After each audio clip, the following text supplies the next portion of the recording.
오늘 우리에게 주신 하나님 말씀은 잠언 31장 10절부터 31절까지 말씀입니다. 22절인데요. 다 읽지 않고 10절부터 12절 말씀, 그리고 28절부터 31절까지만 한 목소리로 봉독하겠습니다. 누가 현숙한 여인을 찾아 얻겠느냐? 그의 값은 진주보다 더하니라. 그런 자의 남편의 마음은 그를 믿나니 산업이 핍절하지 아니하겠으며, 그런 자는 살아있는 동안에 그의 남편에게 선을 행하고 악을 행하지 아니하느니라. 그의 자식들은 일어나 감사하며 그의 남편은 칭찬하기를 덕해 있는 여자가 많으나 그대는 모든 여자보다 뛰어나다 하느니라. 고운 것도 거짓되고 아름다운 것도 헛되나 오직 여호와를 경외하는 여자는 칭찬을 받을 것이라. 그 손의 열매가 그에게로 돌아갈 것이요 그 행한 일로 말미암아 성문에서 칭찬을 받으리라. 아멘. 미켈란젤로의 작품 중에 다비드상이라는 게 다윗상, 그런 조각 작품이 있는데요. 이 작품은 우여곡절 끝에 완성된 작품으로 그렇게 알려져 있습니다. 시에서 작품을 만들려고 대리석을 미리 준비해 놓았던 모양입니다. 그런데 이 대리석이 질이 아주 안 좋았던 것 같습니다. 그래서 어지간한 작가들은 아예 작품 만든 거를 거절해 버렸고, 몇몇 작가들이 용기를 내서 시도를 했었지만 대리석만 망가뜨리고 말았다 이렇게 알려져 있습니다. 그렇게 이 대리석은 한쪽에 처박히게 되고 40년 동안을 그렇게 지나게 됩니다. 그동안에 40년이 지나는 동안에 정치 상황이 이제 많이 바뀌어가지고 공화정이 시작이 됐고요.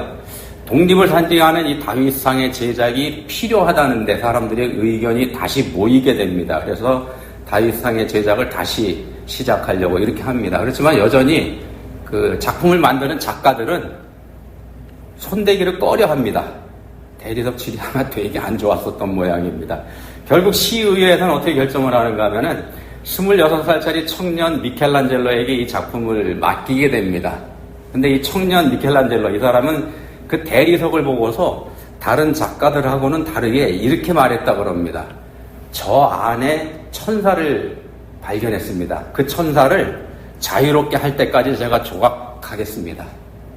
3년여 작업을 하게 됩니다. 3년여 만에 이 작품이 나오는데 그게 바로 우리가 알고 있는 다비드상입니다. 완성이 됐죠. 훌륭한 작품을 보고 감동받은 사람들이 물어봤습니다. 미켈란젤로에게 어떻게 그런 돌에서 이런 훌륭한 작품을 만들어낼 수 있었습니까? 이랬더니 미켈란젤로가 뭐라고 했는가 하면요, 난 다만 저 돌 속에 갇혀있는 다윗을 세상에 나오게 했을 뿐입니다. 이 예술가의 눈은 달랐던 거죠. 보통 사람들의 눈에는 그냥 한갓 돌덩어리에 불과했는데 예술가인 미켈란젤로의 눈에는 그 돌 안에 들어있는 다윗을 봤던 겁니다. 마태복음 13장에서요, 예수님께서는 밭에 감추인 보화를 발견한 사람이 자신의 소유를 다 팔아서 그 밭을 산다. 자신의 소유를 다 팔아서 그 밭을 산다는 이야기하고, 또 하나 좋은 진주를 구하는 장사가 값진 진주를 발견하고서 자기 소유를 다 팔아. 자기 소유를 다 팔아 그 진주를 산다는 비유 말씀을 함께 말씀하셨죠. 함께 이 두 가지를 함께 말씀하셨습니다. 지난주에 저는 이 말씀을 가지고 우리 성도의 입장에서 풀어드렸습니다. 천국에서 누릴 영원한 생명, 우리가 누리게 될 천국에서 누릴 영생보다 더 값진 것, 그건 없기 때문에 그걸 위해서라면 우리가 포기하지 못할 게 없다, 이런 말씀을 드렸습니다. 이 경우에는 밭에 감추인 보화, 또 값진 진주, 이게 우리가 사모하는 영원한 생명, 그러니까 천국으로 해석이 됩니다. 우리 편에서의 해석입니다. 또 하나는요, 이 말씀은 예수님 편에서도 해석이 되는데, 성자 예수님께서 당신의 형상으로 지으신 인간, 하나님의 형상으로 지으신 우리 인간, 그렇지만 죄인이 돼버린 이 땅의 인생들을 보시고서 당신의 모든 걸 다 팔아서, 당신의 모든 걸 다 바쳐서 그들을 구원하신다는 말씀도 됩니다. 비유로 예수님께서 이 말씀을 하셨는데, 그 비유로 말씀하신 예수님께서는 실제로 당신의 모든 것인 생명을 내주시지 않습니까? 생명을 십자가에 내주시고 우리를 구원하십니다. 미켈란젤로가 돌덩어리 안에서 아름다운 다윗을 봤던 것처럼 죄로 찌들어버린 우리들 안에서, 소망 없고 가망 없는 우리들 안에서 예수님께서는 새 생명을 보셨기 때문에 그렇게 하신 겁니다. 갇혀있는 그 생명을 밖으로 꺼내주지 않고서는 견딜 수 없는 사랑을 가지신 분이 바로 예수님이시기 때문에 그런 겁니다. 예수님이 우리를 사랑하십니다. 예수님이 여러분 사랑하십니다. 여러분을 천하보다 귀하게 여기십니다. 온 우주를 다 준다고 할지라도 우리 예수님께서는 여러분 한 사람하고 바꾸지 않으십니다.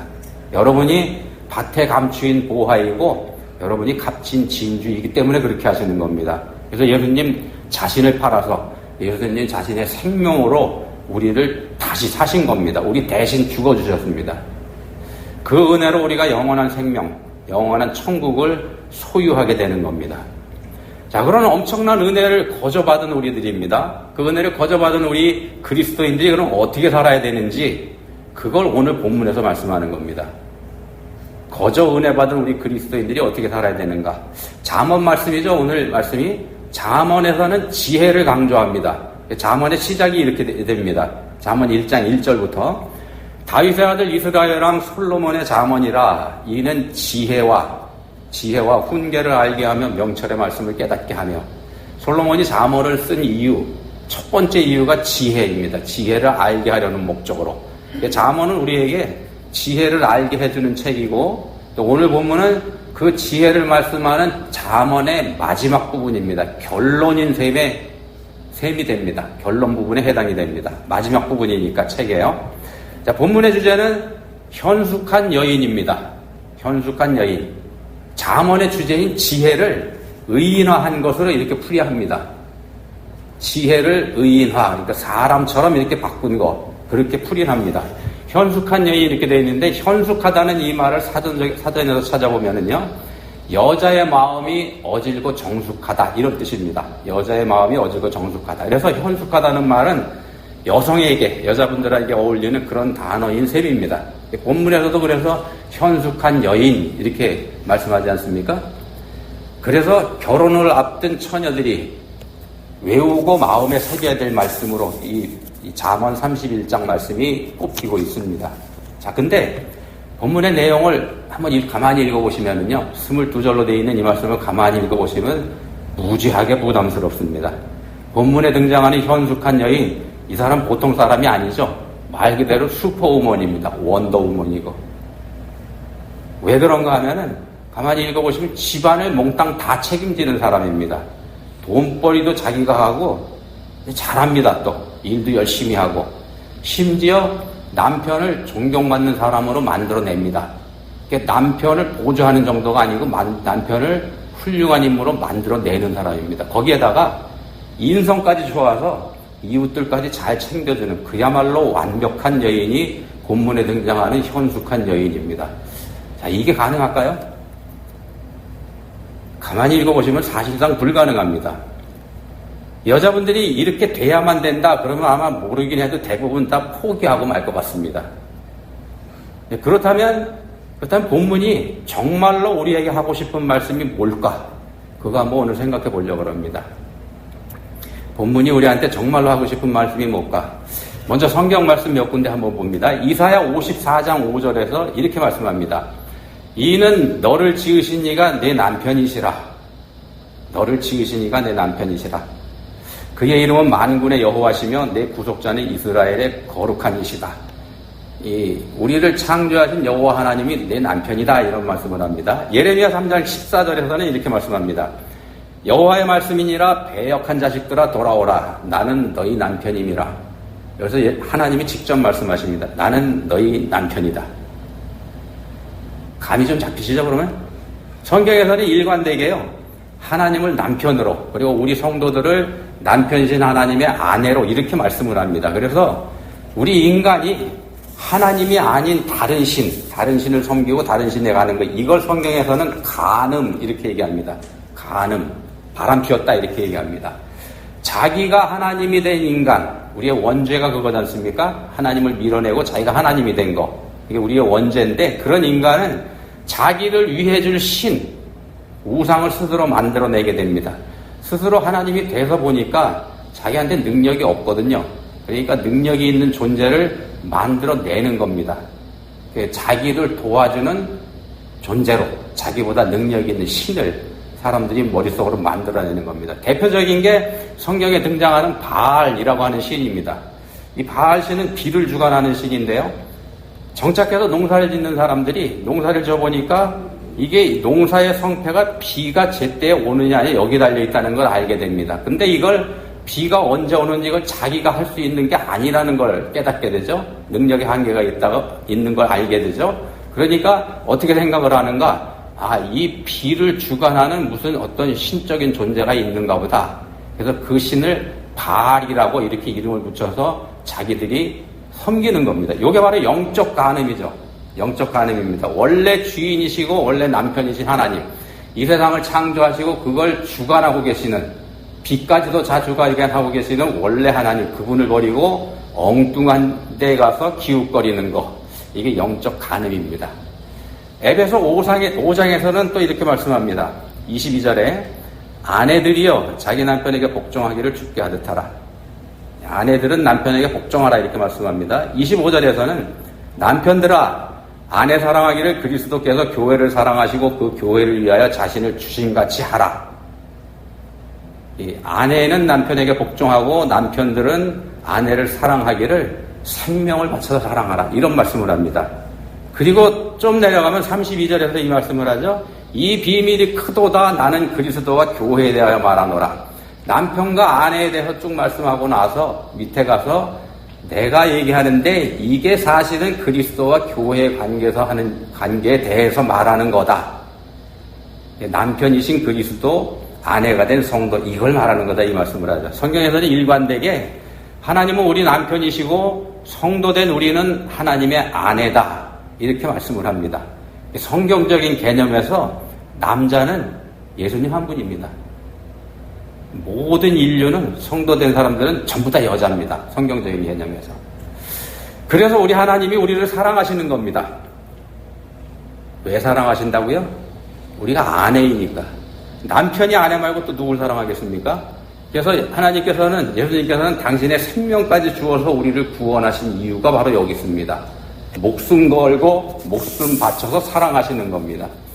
요한계시록 21장에 가면은 이런 말씀이 나오죠. 또 내가 새 하늘과 새 땅을 보니 처음 하늘과 처음 땅이 없어졌고 바다도 다시 있지 않더라. 또 내가 보매 거룩한 성 새 예루살렘이 하나님께로부터 하늘에서 내려오니 그 준비한 것이 신부가 남편을 위하여 단장한 것 같더라. 마지막 때가 되면 예수님께서 다시 오실 때가 이제 세상의 마지막 때가 되지 않습니까? 세상의 종말인데 그때는 이제 새 하늘과 새 땅이 열릴 거다. 성경에서 이렇게 말씀합니다. 그때가 되면 하늘에서 새 예루살렘 성이 내려오는데 그 새 예루살렘 성이라고 하는 게 우리가 보통 알고 있는 이 지상에 있는 그런 성이 아니고요. 성경 마지막 부분에서 말씀하고 있는 새 예루살렘 성은 바로 그리스도의 신부된 구원받은 그리스도인들을 가리키는 겁니다. 새 예루살렘 성이 신부가 남편을 위하여 당장한 것 같더라 이렇게 해가지고 내려오지 않습니까? 그리스도의 신부가 하늘에서 내려오는 겁니다. 우리 성도된 우리들이 하늘에서 내려옵니다. 하나님이 만들어서 보내시는 겁니다. 이 말씀은 성경 몇 군데 봤는데 이 말씀 종합해 보면은요, 본문에서 말씀하는 현숙한 여인, 그리스도인을 가리킵니다. 이 땅에 살고 있는 이미 구원받은 하나님의 백성인 그리스도인이 이 땅에서 어떻게 살아가야 되는지 그걸 말씀하고 있다는 겁니다. 근데 앞에서 말씀드린 것처럼 이게 본문에 등장하는 현숙한 여인, 그야말로 완벽한 사람이죠. 우리가 이렇게 살아야 된다는 겁니다. 근데 그러면 과연 우리 그리스도인들이 삶에서 이런 모습을 구현해낼 수 있을까? 무르나마 하나도 불가능합니다. 우리 본문에 나오는 그대로 살지 못합니다. 근데 왜 성경에서는 그렇게 수준 높은 말씀을 우리한테 하고 있는 건가? 부담되게. 지키지도 못할 것. 하나님께서 주신 율법, 사람이 온전히 지킬 수 없다는 거 우리가 이미 알고 있습니다. 이스라엘 사람들은 자기들이 지킨다 큰 소리치지만 사실은 지키지 못하고 있는 거죠. 문자대로만 지키는 것도 사실상 불가능합니다. 근데 예수님께서는 이 땅에 오셨을 때 거기에 한술 더 떠가지고 문자적으로 뿐만이 아니고 우리의 마음까지 그 법을 지켜야 된다 이렇게 말씀하셨죠. 마태복음 5장 28절에서 음욕을 품고 여자를 보는 자마다 이미 마음에 간음하였느니라 이렇게 말씀하셔서 우리가 생각으로 짓는 것도 죄다 이렇게 말씀하셨습니다. 머릿속으로 상상하는 것도 죄다. 자, 그렇다면 우리가 어떻게 죄를 짓지 않고 살아갈 수 있을까? 불가능하다는 겁니다. 우리가 죄 짓지 않고 살아가는 건 불가능합니다. 우리가 지킬 수 없는 수준을 본문에서 말씀하고 있는 겁니다. 그래서 율법을 주신 이유하고 똑같습니다. 율법은 우리가 지킬 수 없는 수준의 법을 주시고 그렇게 주신 이유가 우리가 죄를 깨닫게 하기 위한 그런 목적이 거기 있지 않습니까? 우리가 지킬 수 없는 것, 우리는 죄 속에 살아간다는 걸 깨닫게 하는 것. 본문도 똑같습니다. 하나님께서 원하시는 우리 그리스도인들의 삶의 수준이 적어도 본문에서 말씀하는 이 정도는 돼야 된다. 이 말씀을 하시는 겁니다. 적어도 이 정도는 돼야 되지만 우리는 거기에 도저히 이룰 수 없다는 걸 깨닫게 하기 위한 것. 그런 목적이 여기에 들어가 있습니다. 야, 그러면은 지킬 수 없다는 걸 깨달으면 그럼 어떻게 해야 되는가? 불가능하는 거니까 아예 그냥 처음부터 포기하고 말지. 이걸 그럼 원하시는 걸까요? 그리스도인이 이 세상에서 착하게 살고 또 그리스도인이 이 세상에서 깨끗하게 살고 또 그렇게 사는 거를 포기하라고 하나님께서 말씀하신 적은 없습니다. 하나님께서 니네 그거 포기하고 살아, 니네 못해 그렇게 말씀하신 적 없습니다. 깨닫게 하시는 것이 포기하라고 하시지 않았습니다. 그리스도인은 세상 사람들보다 더 정직하게 살아야 됩니다. 또 그리스도인은 세상 사람들보다 더 진실하게 살아야 되고 그리스도인은 세상 사람들보다 훨씬 더 착하게 살아야 됩니다. 당연히 그래야 되는 겁니다. 근데 우리가 그렇게 살지 못합니다. 살지 못하면 어떻게 되는가? 살지 못할 때 어떤 일이 벌어지는가? 지금 우리 한국 교회가 처한 현실이 바로 그걸 보여줍니다. 우리 한국 교회 교인들이 지키지 않고 지키지 못하고 살았을 때 처한 한국 교회 지금 현실이 바로 그겁니다. 세상이 손가락질합니다. 교회를 향해서. 저 교회 필요 없다, 쓸데없다, 저거 없어져야 돼 이렇게 말을 하죠. 교회가 세상을 변화시키기는커녕 사회가 교회를 바로잡겠다고 덤비는 게 지금 우리의 현실입니다. 왜 그런가? 우리가 하나님께서 원하시는 삶을 살지 않았기 때문에. 살지 못한 거하고 살지 않은 거하고 또 다르죠. 예. 아내가 남편을 영화롭게 만들기는커녕 오히려 욕먹이고 있는 그런 형국이 돼버렸기 때문에 우리가 세상으로부터 손가락질 당하고 있는 겁니다. 자, 바로 그런 우리들의 실상과 형편을 알게 하려는 게 본문의 목적이기도 합니다. 그러면 이런 현실을 알았다 그러면 우리가 어떻게 해야 되는가? 어떻게 해야 될까요? 누가복음 18장 10절부터 몇 구절 읽어드립니다. 두 사람이 기도하러 성전에 올라가니 하나는 바리새인이요 하나는 세리라. 바리새인은 서서 따로 기도하여 이르되 하나님이여 나는 다른 사람들 곧 토색 불의 간음을 하는 자들과 같이 아니하고 이 세리와도 같이 아니함을 감사하나이다. 나는 일에 2번씩 금식하고 또 소득의 11조를 드리나이다. 바리새인은 자기 자랑이 충만한 사람이죠. 근데 세리는 멀리 서서 감히 눈을 들어 하늘을 쳐다보지도 못하고 다만 가슴을 치며 이르되 하나님이여 불쌍히 여기소서 나는 죄인이로소이다 하였느니라. 예수님 말씀하십니다. 내가 너희에게 이르노니 이에 저 바리새인이 아니고 이 사람이 이 세리가 의롭다 하심을 받고 그의 집으로 내려갔느니라. 이 세리처럼 하는 겁니다. 세리처럼 하나님이여 나를 불쌍히 여기소서 나는 죄인이로소이다. 이거 하는 겁니다. 이게 하나님께서 하나님에게 우리 자신을 굴복시키는 겁니다. 하나님께 우리 자신을 맡겨드리는 거죠. 그건 뭐냐면 하나님께서 이끄시는 대로 끌려가겠다, 따라가겠다 그런 믿음의 고백입니다. 세리의 고백을 보십시오. 내가 어떻게 하겠습니다. 그런 얘기 없습니다. 이끄시는 대로 순종하겠다는 고백이고 이게 자기 자신이 나서지 않겠다는 자기 부인의 선언입니다. 바울 사도가 사울이었을 때 큰 사명감을 가지고 하나님 위해서 열심히 일했지 않습니까? 하나님 위해서 열심히 일했습니다. 누구보다 열심히 했습니다. 하나님 위해서 그렇게 했습니다. 근데 그런 사울이 다메섹 도상에서 예수님을 만나자마자 그 자리에 꼬꾸라지지 않습니까? 꼬꾸라진 채로 엎어져서 묻습니다. 주여 누구십니까? 예수님께서 대답하십니다. 난 네가 박해하는 예수다. 사울에게는 천지가 뒤집히는 엄청난 충격의 말씀이었더랬죠. 말 그대로 천지가 뒤집히는 그런 말씀을 사울이 듣게 됩니다. 하나님을 위해서 모든 걸 바쳐왔고 하나님을 위해서 누구보다 더 열심히 자기가 일해왔는데 그게 전부 다 잘못됐다는 거, 그걸 알았기 때문입니다. 이런 사울에게 예수님께서 계속해서 말씀하십니다. 너는 일어나 시내로 들어가라. 내가 행할 것을 내게 이를 자가 있느니라. 네가 뭐 해야 되는지 내가 너한테 알게 해줄게. 이런 말씀이죠. 네, 예수님께서 사울에게 자기 부인을 요구하시는 겁니다. 자기 부인. 사울 스스로 깨닫지 못하니까 강제로 예수님께서 깨닫게 해주시는 거죠. 강제로 깨닫게 해주시니 이게 사실은 은혜죠. 우리 스스로는 우리 자신을 바로 보지 못합니다. 우리가 얼마나 비참한 존재인지 우리 모릅니다, 스스로. 죄가 그렇게 만들죠. 그래서 우리는 부족하고 형편없는데도 불구하고 힘자랑합니다. 죄로 덕지덕지 붙어 있는데 우리가 거룩한 채 합니다. 내가 그런 사람이니까 난 대우받아야 된다 그렇게 생각하죠. 날 대우해달라 이렇게 또 소리를 높이기도 합니다. 예수님을 만나서 이런 경험을 하고 새롭게 태어난 바울, 나중에 이런 고백을 합니다. 빌립보 3장 5절부터요.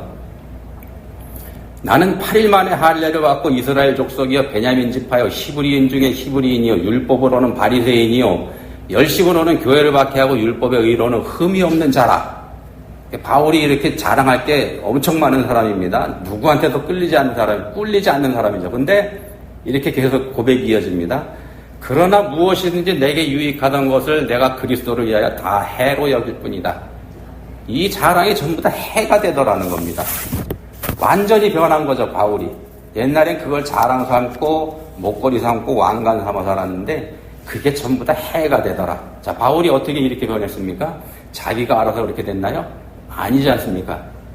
하나님을 위한다고 열심을 냈을 땐 그땐 오히려 하나님께 대적하는 반역자였더랬습니다. 근데 예수님 만나고 자기를 부인하고 자신을 예수님께서 이끄시는 대로 맡겨드렸을 때, 그 이끄시는 대로 끌려갔을 때, 그때 바로 이렇게 된 겁니다. 바로 된 거죠, 이게. 자, 본문에서 말씀하는 현숙한 여인은 곧 현숙한 그리스도인을 말씀합니다. 현숙한 그리스도인은 철저하게 남편이신 그리스도에게 속한 사람입니다. 현숙한 그리스도인은 철저하게 그리스도께 속한 사람입니다. 본문 12절에서 말씀합니다. 그런 자는 살아있는 동안에 그의 남편에게 선을 행하고 악을 행하지 아니하느니라. 그런 자는 살아있는 동안에 그의 남편에게 선을 행하고 악을 행하지 않는다. 남편에게 선을 행하고 악을 행하지 않는다. 본문 12절에서 그런 말씀을 합니다. 이게 무슨 뜻인가 하면요. 뭐가 선이고 뭐가 아니긴지 그건 남편에게 딸려 있다는 겁니다. 남편에게 선을 행하고 악을 행하지 않는다. 남편이 원하는 거 한다는 얘기죠. 그 선, 악의 구분은 남편에게 달려 있습니다. 하나님께서 결정하신다는 뜻입니다. 뭐가 선이고 뭐가 악인지. 우리가 범죄하고 하나님이 됐다는 얘기는 그 선악의 기준을 우리가 뺏어온 거죠. 하나님께서 원하시니까 그것 도로 내놔라 이 말씀입니다. 아내인 우리가 정하는 거 아닙니다. 우리가 선하다고 하는 거 하나님께서 악하다고 하실 때가 많죠. 결국 선한 그리스도인은 하나님께 순종하는 사람입니다. 하나님께 순종하는 사람이 선한 그리스도인입니다. 본문 30절에서 말씀합니다. 고운 것도 거짓되고 아름다운 것도 헛되나 오직 여호와를 경외하는 여자는 칭찬을 받을 것이다. 오직 여호와를 경외하는 여자는 칭찬을 받을 것이라. 하나님을 경외하는 사람, 그러니까 예수님을 갈망하며 예수님을 사모하는 사람, 그런 사람이 믿고 구원받은 그리스도인입니다. 갈망하고 사모하는 사람이요, 예수님을. 근데 우리 스스로 그렇게 되는 거 아닙니다. 예수님께 우리 자신을 맡겨드릴 때, 그러니까 예수님 앞에서 나 자신을 내세우지 않을 때, 그때 예수님께서 우리를 그렇게 만들어 주시는 겁니다. 미켈란젤로가 다른 사람이 다 포기한 볼품없는 돌덩이 안에서 다윗을 발견해서 그걸 끄집어냈듯이 죄 속에서 우리를 끄집어내서 예수님께서 우리를 거룩한 하나님의 백성으로 만드시는 겁니다. 본문 10절에서 말씀합니다. 누가 현숙한 여인을 찾아 얻겠느냐? 그의 값은 진주보다 더하니라. 자, 흙 속에 처박힌 진주, 이 진주인 우리를 찾는 분 누굽니까? 우리를 진주요 보배라고 말씀하시는 분, 우리 주 예수 그리스도이십니다. 예수님께서 우리를 네가 진주고 네가 보배다 이렇게 말씀합니다.